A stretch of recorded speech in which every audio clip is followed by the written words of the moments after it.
এই মুহররম মাসে অসংখ্য পরীক্ষা। আদম আলাইহিস সালামের পরীক্ষা, তওবা কবুল হয়েছে এই মুহররম মাসে। নূহ আলাইহিস সালাম পানির বন্যার মধ্যে ছিলেন ৮ মাস। ৮ মাস পরে বন্যা থেকে যে মুক্তি পাইলেন, ওই দিনটাও ছিল মুহররমের 10 তারিখ। ইউনূস আলাইহিস সালাম মাছের পেটের মধ্যে 40 দিন, এই 40 দিন পরে যেই দিন মুক্তি পেয়েছিলেন, ওই দিনটাও ছিল মুহররমের 10 তারিখ। আইয়ুব আলাইহিস সালাম দীর্ঘ 18 বছর অসুস্থ অবস্থায় ছিলেন। 18 বছর পরে যেই দিন মুক্তি পেয়েছিলেন, ওই দিনটাও ছিল মুহররমের 10 তারিখ। তাহলে বোঝা গেল এই মুহররমের 10 তারিখের অনেক গুরুত্ব, অনেক মাহাত্ম্য আছে। এবং বিশেষ করে সন্ধ্যা থেকে নিয়ে এতক্ষণ যাবৎ আলোচনা শুনেছেন কারবালার কথা। ইমাম হুসাইন রাদিয়াল্লাহু তাআলা আনহুকে কারবালার ময়দানে যে শহীদ করা হয়েছিল, এই মুহররম মাসের 10 তারিখ আসর নামাজের পরে এই কারবালার ময়দানে। সকলে বলুন আলহামদুলিল্লাহ।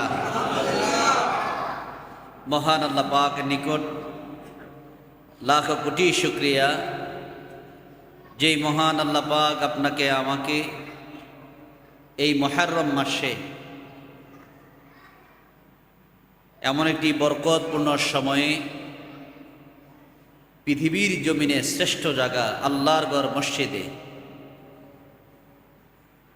আল্লাহকে ডাকার মতো, কোরআন এবং হাদিসের আলোচনা শোনার মতো এমন একটি মজলিসে আসার এবং বসার মতো তৌফিক দান করেছেন।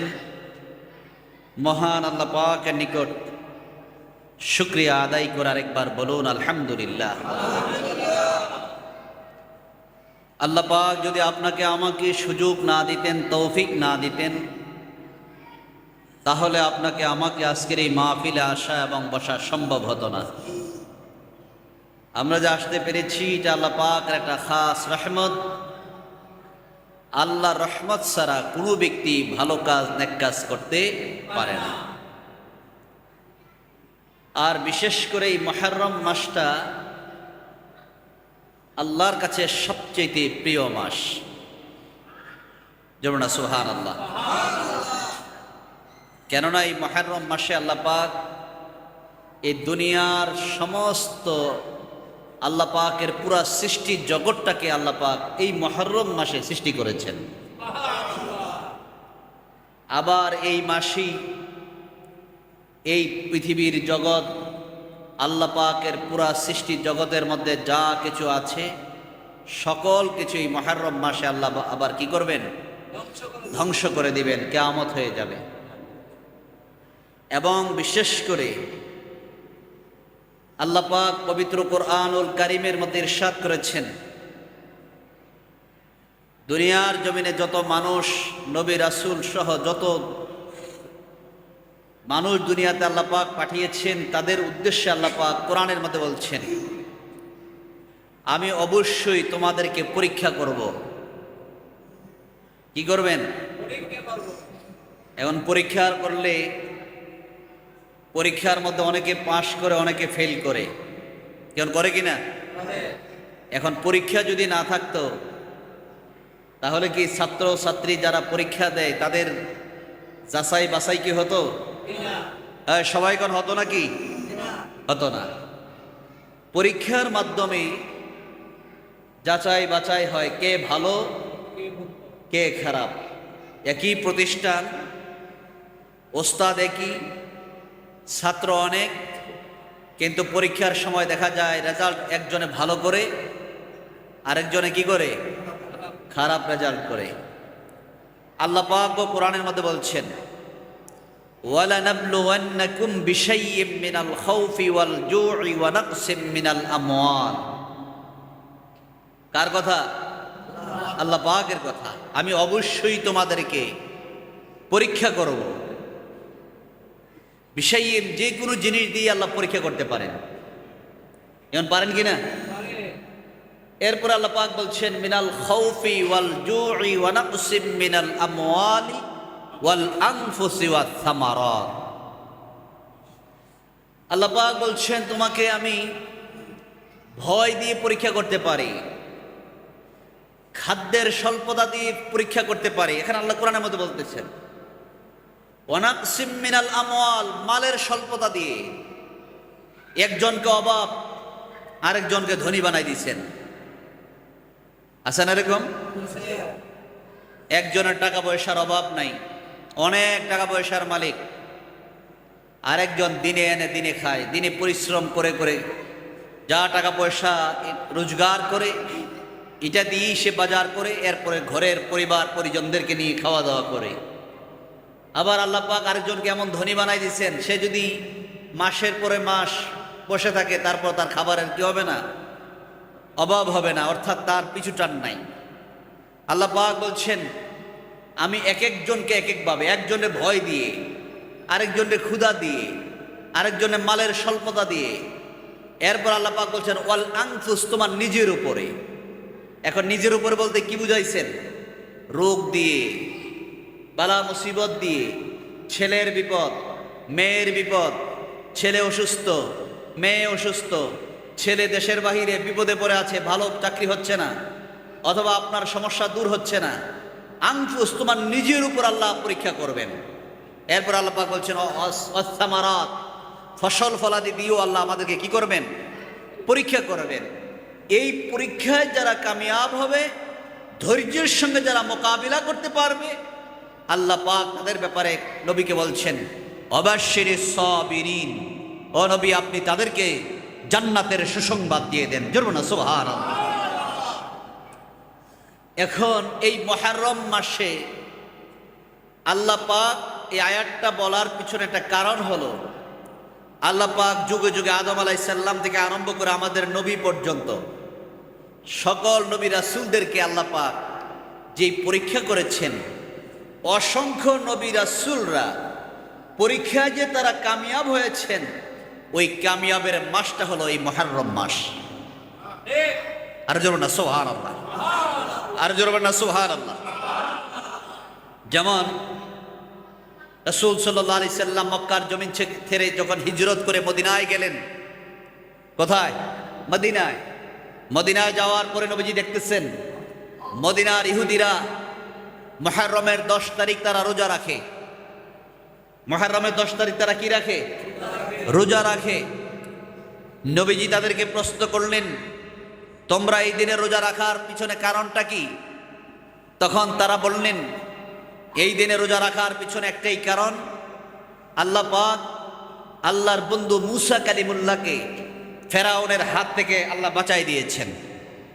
আর যেমন না সুবহানাল্লাহ। ফেরাউনের হাত থেকে আল্লাহ কি করছেন? বাঁচাই দিয়েছেন।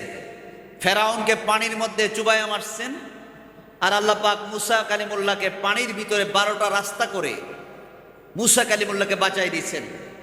এই জন্য আমরা আল্লাহর প্রতি কৃতজ্ঞতা শুকরিয়া আদায় করে, কৃতজ্ঞতা প্রকাশ করে আমরা মুহররমের 10 তারিখ আমরা কি রাখি? রোজা রাখি।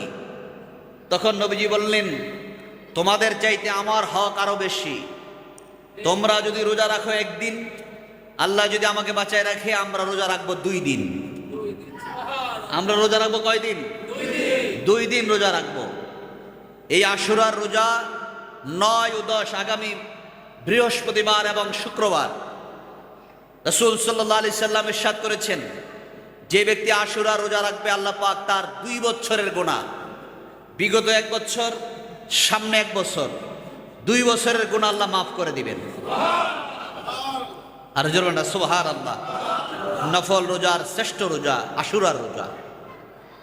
তাহলে এখানে এই যে ঘটনাগুলো আছে, বিশেষ করে মুসা কালিমুল্লাহ, ফেরাউন, তাদের উপরে আল্লাহ পাক মুসা কালিমুল্লাহর উপরে কেমন পরীক্ষা। আমরা তো একটু সামান্য পরীক্ষা হইলেই, একটু বিপদ আসলেই আমরা মনে করি যে আমার উপরে কি বিপদ শুরু হয়ে গেছে, আল্লাহ মনে হয় আমার দিকে তাকায়ও না। এখন আছে না এরকম বলনেওয়ালা? এখন আছে কিনা? দেখবেন অনেকে এমন না শুকরিয়া করুন না মানুষ দুনিয়াতে আছে, একটু সমস্যা হইলেই আল্লাহর বরাবর শুরু করে, আল্লাহ খালি আমি আমার বেলায় খালি বিপদ, আরেকজনের বেলা বিপদ নাই, এরকম কথা বলে না? সবাই করে বলে কিনা?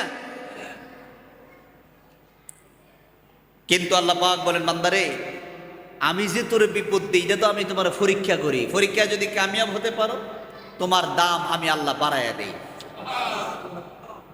যেমন মুসা কালিমুল্লাহর উপরে কি পরীক্ষা? জন্ম থেকেই মুসা কালিমুল্লাহর উপরে পরীক্ষা। এইখান পরীক্ষাটা কম না বেশি? ফেরাউনের কাছে জ্যোতিষীরা বললেন, এই যুগে একটা সন্তান আসবে, যেই সন্তান আপনার সমস্ত কিছু, আপনার মস্তচ্ছ সব কিছু ধ্বংস করে দিবেন, আর এই সন্তানটার নাম হবে মুসা। যেমন না সুবহানাল্লাহ। তখন ফেরাউন বললেন, আজকে থেকে যত সন্তান জন্ম নেবে, ছেলে সন্তান, এই সন্তানগুলাকে হত্যা করতে হবে। হত্যা করতে করতে অধিক সন্তানগুলা হত্যা করলেন। কিছুদিন পরে জ্যোতিষীদেরকে, গণকদেরকে আবার ডাকলেন, তোমরা যেই সন্তানের কথা বলছো, আমি কি এই সন্তানকে হত্যা করতে পারছি? তারা বললেন, ওই সন্তান জন্ম নিয়েছে, কিন্তু আপনি যত সন্তানই মারছেন, কিন্তু ওই সন্তানকে আপনি মারতে পারেন নাই। আর জোর না সুবহানাল্লাহ। আল্লাহ যদি কাউকে বাঁচায় দেয়, পৃথিবীর কোনো মানুষ কি তাকে মারতে পারে? এই সকল মারতে পারে? আল্লাহ পাক মুসা কালিমুল্লাহকে, এই যে গুমগুমে আওয়াজ দরকার নেই, এই যে পরিষ্কার আওয়াজ, আল্লাহর বন্ধু মুসা কালিমুল্লাহ, এই মুসা কালিমুল্লাহর উপরে যে পরীক্ষাটা দেখেন, মুসা কালিমুল্লাহকে জন্মের সময় গণকেরা জ্যোতিষীরা বললেন, মুসা কালিমুল্লাহ তো জন্ম নিয়ে গেছে, আপনি যত সন্তানই হত্যা করেছেন, কিন্তু মুসা কালিমুল্লাহকে হত্যা করতে পারেন নাই। এখন ফেরাউন তো অস্থির হয়ে গেছেন, মুসা কালিমুল্লাহ কোথায়? লোকদেরকে তালাশ করতে আরম্ভ করলেন, দেখো কার বাড়িতে ছেলে সন্তান আছে। তালাশ করতেছেন। যখন মুসা কালিমুল্লাহর মা মুসা কালিমুল্লাহকে নিয়ে চুলার মধ্যে বসে রান্না করতেছেন, এমন সময় ফেরাউনের লোকজন মুসা কালিমুল্লাহর বাড়িতে যখন হাজির হয়ে গেছেন, মুসা কালিমুল্লাহর মা দেখতেছে ফেরাউনের লোকজন তার বাড়ির আঙ্গিনায় চলে আসতেছেন। এখন মা তো মা আল্লাহর কাছে ডাক দিয়ে বলতেছেন, আল্লাহ, আমার চোখের সামনে আমার সন্তানকে হত্যা করবে, এটা আমি কিভাবে সহ্য করব? আল্লাহ তো মুসা কালিমুল্লাহকে বাঁচাই দিবেন। আল্লাহ পাক মুসা কালিমুল্লাহর মায়ের ভিতরে একটা জাগরণ উঠাই দিচ্ছেন। জাগরণ মানে মনের ভিতরে ইচ্ছা। চলুন না সুবহানাল্লাহ। ইলমে লাদুনী আর নবীদের উপরে ওহী যেটা হয়, রাসূল সাল্লাল্লাহু আলাইহি সাল্লামের ওহী যে আসছে, 9 ভাবে ওহী আসছেন। এর মধ্যে বারবার জিব্রাইল আমিন ওহী নিয়ে আসছেন এমনটা নয়, মাঝে মাঝে সরাসরি আল্লাহ নবীর কাছে ওহী পাঠাই দিয়েছেন, আয়াত নাজিল করে দিয়েছেন।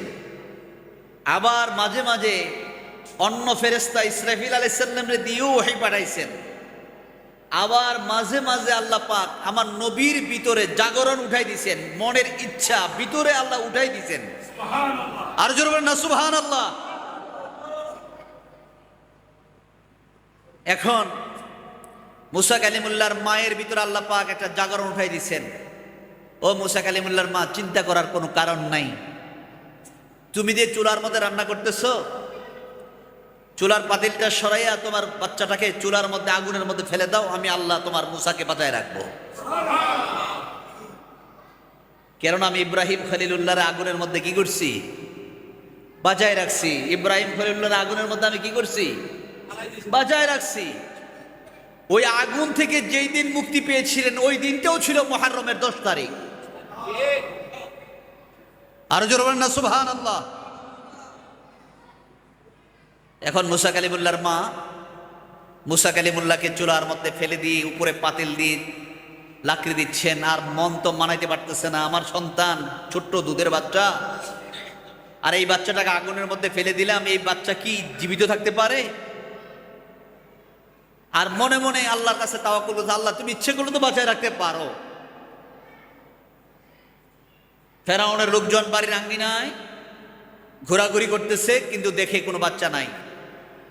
দেখে মা চুলার পাশে আগুন জ্বালাইতেছে, বাচ্চা নাই। চুলার মধ্যে, চুলার ভিতরে আগুন দাউ দাউ করে জ্বলতেছে, বাচ্চাও দেখা যায় না, বাচ্চা কান্নাও করে না। আর জন্য না সুবহানাল্লাহ। এমন সময় যখন ফেরাউনের লোকজন চলে গেছে, পাতিল সরানোর পরে তাকায়া দেখে আল্লাহ পাকের পয়গাম্বর মুসা কালিমুল্লাহ আগুনের মধ্যে দুই হাতের মধ্যে আল্লাহ জান্নাতি ফল দিয়েছেন। ওই ফল দিয়ে দুই হাতের ফল দিয়ে বাচ্চা খেলাধুলা করতেছে। ওই খেলাধুলা করে মুসা কালিমুল্লাহর মাকে আল্লাহ বুঝাই দিয়েছেন, ও মুসার মা, আমি যে জান্নাতি ফল তোমার বাচ্চার হাতের মধ্যে উঠাই দিছি, এই বাচ্চার হাতের মধ্যে ফুল উঠাই দিয়া তোমার বাচ্চার কান্নাটা আমি আল্লাহ বন্ধ করে দিয়েছি, যাতে করে ফেরাউনের লোকজন টের না পায়। জোরে বলুন সুবহানাল্লাহ। টান্দা উঠানোর পরে দেখে মুসা কালিমুল্লাহর একটা পশমও জ্বলে নাই। আর জ্বলো না সুবহানাল্লাহ। দেখেন জন্ম থেকে কি পরীক্ষা। মুসা কালিমুল্লাহর মায়ের ভিতরে চিন্তা, এইভাবে আমি কয়দিন রাখবো, প্রত্যেক দিন তো তালাশ করতে করতে আসে। এমন সময় আল্লাহ পাক বুঝাই দিচ্ছেন, ও মুসার মা, চিন্তা করো না, তুমি একটা বাক্স বানাইয়া তোমার মুসাকে নদীর মধ্যে বাসায় দাও। এখন মুসা কালিমুল্লাহর মা চিন্তা করতেছেন, আমি বাক্স বানাবো, ওই বাক্স বানাবো কিভাবে? মিস্ত্রি যদি আনি, আমি যদি বলি যে আমার ছেলে বাচ্চা আছে, আমি পানির মধ্যে বাসায় দেবো, তাতে এটা মুহূর্তের ভিতরে চতুর্দিকে খবর হয়ে যাবে। এই মনে মনে খেয়াল করতেছে, আল্লাহ পাক ওই দিক দিয়ে জিবরাইল আমিনকে মুসা কালিমুল্লাহর মার বাড়িতে পাঠিয়ে দিয়েছেন। আর জোরে না সুবহানাল্লাহ। জিবরাইল আমিন আয়েশা বলতেছেন, আপনার বাড়িতে কি কোনো ছেলে সন্তান আছে? আমি একটা ভালো মিস্ত্রি। জোরে না সুবহানাল্লাহ। আল্লাহ দেখেন কিভাবে, আমি একটা ভালো মিস্ত্রি, আমি সুন্দর বাক্স বানাইতে পারি। আপনি যদি ইচ্ছা করেন আমি আপনার জন্য একটা বাক্স বানাইতে পারি। এমন বাক্স, মনে করেন আপনার ঘরে কোনো বাচ্চা আছে, এই বাচ্চাকে পানির মধ্যে বাসায় দিবেন, কিন্তু পানিতে ডুববে না, বাচ্চাও মরবে না, কোনো ক্ষতিগ্রস্ত হবে না, বাচ্চাও বেঁচে থাকবে, বাক্সও পানির মধ্যে ডুববে না, কিন্তু ওই বাক্সের মধ্যে বাচ্চা থাকলে বাচ্চাও মরবে না। জোরে সুবহানাল্লাহ। এখন মুসা কালিমুল্লাহর মা তো বলতেছেন, আমি মনে মনে যা খেয়াল করতেছি, উনি মিস্ত্রিতে আমার মনের কথাগুলোই বলতেছেন। আর জোরে না সুবহানাল্লাহ। ঠিকই দেখা গেল অল্প সময়ের ভিতরে, কয়েক মিনিটের মধ্যেই বাক্স, ফেরেশতা জিবরাইল আমিন তো বাক্স বানাই দিয়েছেন। বাক্স বানাইয়া বাক্সর মধ্যে মুসা কালিমুল্লাহকে দিয়ে যখন নদীর মধ্যে বাসাই দিলেন, এমন সব মিস্ত্রি চলে যাচ্ছে। মুসা কালিমুল্লাহর মা ডাকতেছেন, ও মিস্ত্রি, তুমি হাদিয়াও নিলে না, টাকাও নিলে না, পারিশ্রমিক নিলে না, চলে যাচ্ছ। কয়, আপনি চিন্তা করার কোনো কারণ নাই, আমি দুনিয়ার কোনো মিস্ত্রি না, আমি হলাম আল্লাহ পাকের ফেরেশতা জিবরাইল। এখন এই বাক্সর মধ্যে মুসা কালিমুল্লাহকে দিয়ে নদীর মধ্যে বাসাই দিয়েছেন। বাসানোর পরে দেখতেছেন নদীর স্রোত যেই দিকে, বাক্স যায় উল্টা দিকে। বাক্স যাচ্ছে কোন দিকে? উল্টা দিকে। উল্টা দিকে মানে কোন দিকে? ফেরাউনের বাড়ির দিকে। যেই ফেরাউনের ভয়ে, যেই ফেরাউনের কারণে বাক্সের মধ্যে মুসা কালিমুল্লাহকে নদীর মধ্যে বাসায় দিলেন, ওই বাক্স রওনা দিছে কার দিকে? ফেরাউনের বাড়ির দিকে। তখন মুসা কালিমুল্লাহর একটা বোন ছিল, মা দেখতেছেন বাক্স ফেরাউনের বাড়ির দিকে রওনা হয়েছেন। এই দৃশ্য দেখে মার আর সহ্য হয় না।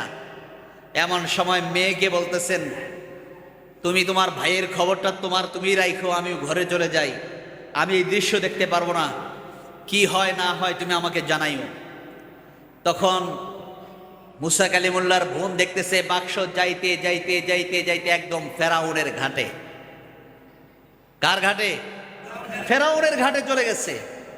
ওই ফেরাউনের ঘাটে যাওয়ার পরে, ফেরাউনের স্ত্রীর নাম ছিল কি? বিবি আসিয়া, জান্নাতের রমণী। জোরে না সুবহানাল্লাহ।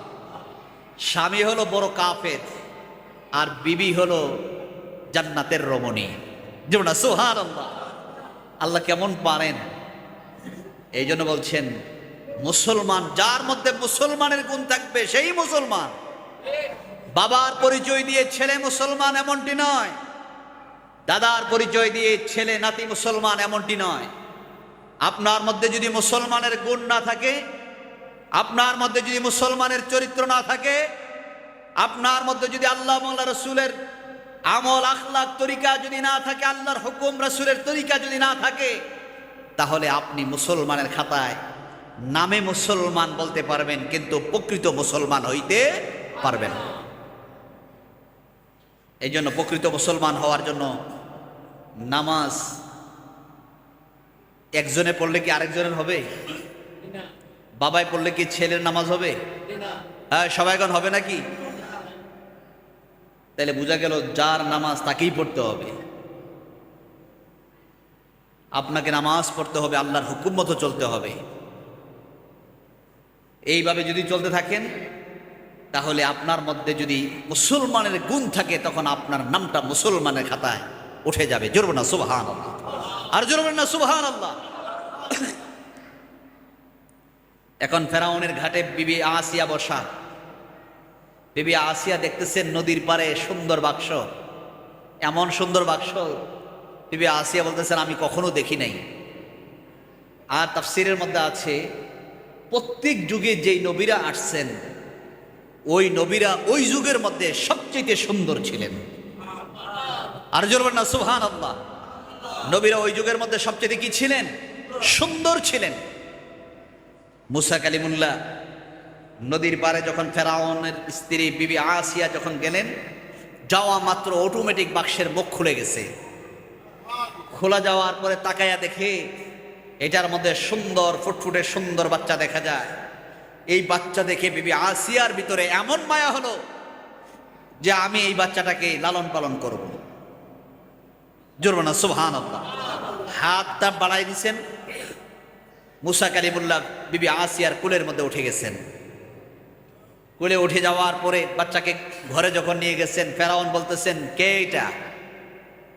আমি এই বাচ্চাটাকে আদর করব। তুমি তো যাকে দেখো তাকেই খালি মুসা কালিমুল্লাহ মনে করো। আমি এই বাচ্চা নদীর পাড়ে পেয়েছি, এই বাচ্চা আমি কাউকে দেব না, আমি লালন পালন করব। বিবি চাইয়ে বসছেন, ফেরাউন কিচ্ছু বলেন নাই। আল্লাহ পাক দেখেন কেমন আহকামুল হাকিমিন। আল্লাহ বলছেন ও ফেরাউন, তুমি অসংখ্য সন্তান হত্যা করেছ, আর তোমার ঘরে মুসা কালিমুল্লাহকে আমি পাঠাইয়া একদিন 2 দিন না 30 বছর তোমার ঘরে আমি মুসা কালিমুল্লাহকে বড় করলাম। কয় বছর? 30 বছর। এইভাবে পরীক্ষা একটার পরে একটা পরীক্ষায় কামিয়াব হতে আরম্ভ করেন, অনেক পরীক্ষা।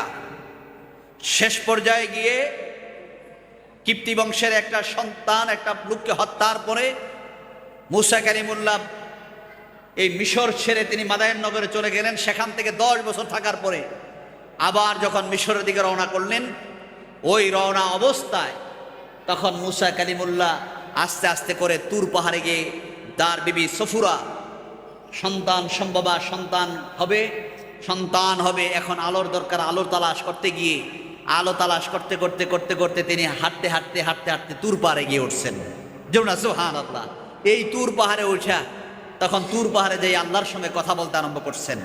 তোর পারে আলো, খেজুর গাছের মধ্যে আলো দেখা যায়, লাঠি দিয়ে আলোর মধ্যে আঘাত করছেন, দেখা যায় এই আলো ওই পাতায়, এই পাতা থেকে ওই পাতা, এইভাবে বিভিন্ন পাতায় চিকচিক চিকচিক করতে আরম্ভ করেছে। এমন সময় আল্লাহ ডাক দিয়ে বলছেন মুসা, এটা দুনিয়ার কোনো আলো না, এটা হলো আমার নূরের তাজাল্লির আলো। জোরো না সুবহানাল্লাহ। তখন কথা বলতে আরম্ভ করলেন। তুর পাহাড়ে কথা শুরু হয়ে গেছে। তখন তুর পাহাড় থেকে নেমে মিশরের দিকে রওনা হলেন। তখন দাওয়াত দেওয়ার জন্য ফেরাউনকে আল্লাহ পাক মুসা কালিমুল্লাহকে বলছেন তুমি ফেরাউনকে গিয়ে ইসলামের দাওয়াত দাও। এখন দাওয়াত দিতে গিয়ে তখন পরীক্ষা শুরু হয়ে গেল। তখন সর্প হলো, হাতের লাঠি সর্প হয়ে গেছে। ফেরাউনের সঙ্গে পরীক্ষা হলো। অনেক কিছু ঘটে যাওয়ার পরে এক পর্যায়ে গিয়ে ফেরাউন যখন মুসা কালিমুল্লাহকে মারতে গেলেন, তখন মুসা কালিমুল্লাহ আল্লাহর কাছে ডাক দিয়ে বলেন, আল্লাহ আমি এখন কি করব? পিছনে ফেরাউন, সামনে নদী, আমি এখন কি করব? আল্লাহ বলছেন তোমার হাতের লাঠি ছেড়ে দিলে তো সর্প হয়ে যায়, আর ওই লাঠি দিয়ে তুমি এখন পানির মধ্যে আঘাত করো। যেমন সুবহানাল্লাহ। ওই লাঠি দিয়ে পানির মধ্যে তুমি কি করো? আঘাত করো। যেই মাত্র আঘাত করলেন, পানির ভিতরে 12টা রাস্তা হয়ে গেছে। পানির ভিতরে কটা রাস্তা? 12টা রাস্তা হয়ে গেছে। ওই 12 রাস্তা দিয়ে চলতে আরম্ভ করেছেন মুসা কালিমুল্লাহ। মুসা কালিমুল্লাহ যখন নদীর মাঝখানে, ফেরাউন আয়সা হাজির হয়েছে নদীর পারে। আয়সা দেখে গেল কোথায়? দেখে নদীর ভিতরে রাস্তা দেখা যায়, 2 দিকে পানি দাঁড়িয়ে আছে, মাঝখান দিয়ে পানি শুকায় গেছে। এমন সময় ফেরাউন ও মুসা কালিমুল্লাহর পিছনে দৌড়াতে আরম্ভ করেছেন। ফেরাউন যখন নদীর মাঝখানে, ওই দিক দিয়ে মুসা কালিমুল্লাহ নদীর ওই পারে, যেমন না সুবহানাল্লাহ। ওই পারে যাওয়ার পরে মুসা কালিমুল্লাহ যখন নদীর ওই পারে, ফেরাউন যখন নদীর মাঝখানে, এই সময় আল্লাহ পাক পানিকে অর্ডার করলেন। পানি একসাথে হয়ে গেছে, পানির মধ্যে চুবাইয়া ফেরাউনকে মারছেন। তখন আল্লাহ রাসূল সাল্লাল্লাহু আলাইহি সাল্লাম কাছে ইহুদিরা বললেন, এই দিনটা হলো আশুরার দিন, মুহররমের 10 তারিখ। আল্লাহ পাক মুসা কালিমুল্লাহকে বাঁচাই দিয়েছেন, ফেরাউনকে পানির মধ্যে চুবাইয়া মারছেন। এই কারণে আমরা এই মুহররমের 10 তারিখ খুশি হইয়া আল্লাহর প্রতি কৃতজ্ঞতা প্রকাশ করে আমরা কি রাখি? রোজা রাখি। নবীজি বলছেন, তোমাদের চাইতে আমাদের হক আরো বেশি, আমরা রোজা রাখবো কয়দিন? 2 দিন। তাহলে আমরা, আল্লাহ যদি বাঁচায় রাখেন, আগামী বৃহস্পতিবার, শুক্রবার আশুরার রোজা আল্লাহ যেন রাখার মতো তৌফিক দান করেন। আমরা সকলে বলি আল্লাহুম্মা আমিন। আরেকবার বলি আল্লাহুম্মা আমিন। এই জন্য এই মুহররম মাসে অসংখ্য পরীক্ষা। আদম আলাইহিস সালামের পরীক্ষা, তওবা কবুল হয়েছে এই মুহররম মাসে। নূহ আলাইহিস সালাম পানির বন্যার মধ্যে ছিলেন 8 মাস। 8 মাস পরে বন্যা থেকে যে মুক্তি পাইলেন, ওই দিনটাও ছিল মুহররমের 10 তারিখ। ইউনূস আলাইহিস সালাম মাছের পেটের মধ্যে 40 দিন। এই 40 দিন পরে যেই দিন মুক্তি পেয়েছিলেন, ওই দিনটাও ছিল মুহররমের 10 তারিখ। আইয়ুব আলাইহিস সালাম দীর্ঘ 18 বছর অসুস্থ অবস্থায় ছিলেন। 18 বছর পরে যেই দিন মুক্তি পেয়েছিলেন, ওই দিনটাও ছিল মুহররমের 10 তারিখ। তাহলে বোঝা গেল এই মুহররমের 10 তারিখের অনেক গুরুত্ব, অনেক মাহাত্ম্য আছে। এবং বিশেষ করে সন্ধ্যা থেকে নিয়ে এতক্ষণ যাবৎ আলোচনা শুনেছেন কারবালার কথা। ইমাম হুসাইন রাদিয়াল্লাহু তাআলা আনহুকে কারবালার ময়দানে যে শহীদ করা হয়েছিল, এই মুহররম মাসের 10 তারিখ আসর নামাজের পরে এই কারবালার ময়দানে, এটাও ছিল মুহররমের 10 তারিখ। আল্লাহ পাক যেন এই মুহররম মাসের পূর্ণ নেয়ামত বরকত আমাদের সকলকে নসিব করে, আমরা সকলে বলি আল্লাহুম্মা আমিন। এবং বিশেষ করে কামাল্লাহ দরবার শরীফে আগামী বৃহস্পতিবার, শুক্রবার 2 দিন আশুরা উপলক্ষে মাহফিল, শনিবার দিন আখিরি মোনাজাত হবে। আপনাদের সকলকে দাওয়াত করা হলো, আপনারা সকলে যাবেন, আল্লাহ যেন কবুল করেন। আমরা সকলে বলি আল্লাহুম্মা আমিন। আরেকবার বলি আল্লাহুম্মা আমিন।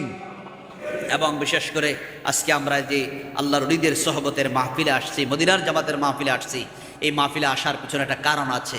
আমাদের প্রত্যেককেই আল্লাহর কাছে চলে যেতে হবে, এই দুনিয়ার জমিন ছেড়ে চলে যেতে হবে। কি বলেন, ঠিক না? এই দুনিয়ার জমিনে থাকার মতো কোনো ব্যবস্থা নাই। এখন যাবেন যে আপনার টাকা পয়সা, ছেলে মেয়ে, পরিবার পরিজন সব থাকবে। রুহুটা যখন বের হয়ে যাবে, আপনাকে দুনিয়ার কেউ আর রাখবে না, আপনাকে কবরে দিয়ে আসবে। এখন আপনি কি নিয়ে কবরে যাবেন? এই জন্য আল্লাহ পাক কোরআনের মধ্যে বলছেন, ইয়াউমা লা ইয়ানফাউ মালু ওয়ালা বানুন ইল্লা মান আতাল্লাহা বিকলবিন সালিম। এমন একটা দিন আসবে, যেদিন তোমার ছেলে মেয়ে, পরিবার পরিজন কোনো কিছু তোমার উপকার আসবে না। একমাত্র উপকার আসবে তুমি যদি একটা কালবে সালিম, নিরাপদ কলব নিয়ে কবরে যাইতে পারো। এখন এই কালবে সালিমের মালিক হইছেননি। এই জন্য আল্লাহ কোরআনের মধ্যে বলছেন, ফি কুলুবিহিম মারাদুন ফাযাদাহুমুল্লাহু মারাদা। যাদের কালবের মধ্যে রোগ ধরা পড়ে, এই রোগটা কালবে থাকে না, পুরো বডির মধ্যে ছড়ায় যায়। তখন দেখা যায় হাতের দ্বারা গুনাহ করে, পায়ের দ্বারা গুনাহ করে, চোখের দ্বারা গুনাহ করে, নামাজ পড়তে ভাল লাগে না, জিকিরের মজলিসে বসতে ভাল লাগে না। দেখেন না, এখন এই মজলিসে বৈশা জিকির করবেন, এটা ভাল লাগে না। কিন্তু বাইরে গল্প গুজব, এই দোকানপাটে চাপ এবং বিভিন্ন একজনের কুৎসা রটনা করতে, আরেকজনের বদনাম করতে করতে ঘন্টার পর ঘন্টা কাটাই দিতে আমাদের কাছে কি লাগে? সময় তখন ঘড়ির দিকে তাকায়ও না। কিন্তু জিকিরের মজলিসে, ওয়াজের মজলিসে, নামাজে আসলে খালি বারবার ঘড়ির দিকে তাকায়, কোন সময় শেষ হবে, কোন সময় শেষ হবে। কি বলে, ঠিক না? এই জন্য এটা হলো কালবের অসুস্থতার কারণে আমাদের জিকির করতে, আল্লাহকে ডাকতে ভাল লাগে না। কিন্তু সাহাবাই কেরামদের, আউলিয়া কেরামদের জীবনের মধ্যে পাওয়া যায়, তারা সারা রাত্র নামাজে, জিকিরে, মুরাকাবায়, মুশাহাদায়, এক বসায় সারা রাত্র কাটাই দিচ্ছেন। যেমন সুবহানাল্লাহ। ইমাম আবু হানিফা রাহমাতুল্লাহ আলাইহি 2 রাকাত নামাজে সারা রাত্র কাটাই দিচ্ছেন। কয় রাকাত? 2 রাকাত নামাজের মধ্যে সারা রাত্র কাটাই দিয়েছেন। প্রথম রাকাতে 15 পারা, দ্বিতীয় রাকাতে 15 পারা, 30 পারা নামাজ পড়ছেন 2 রাকাত নফল নামাজের মধ্যে। আর এই 2 রাকাত নামাজ পড়তে পড়তে ফজরের আযান।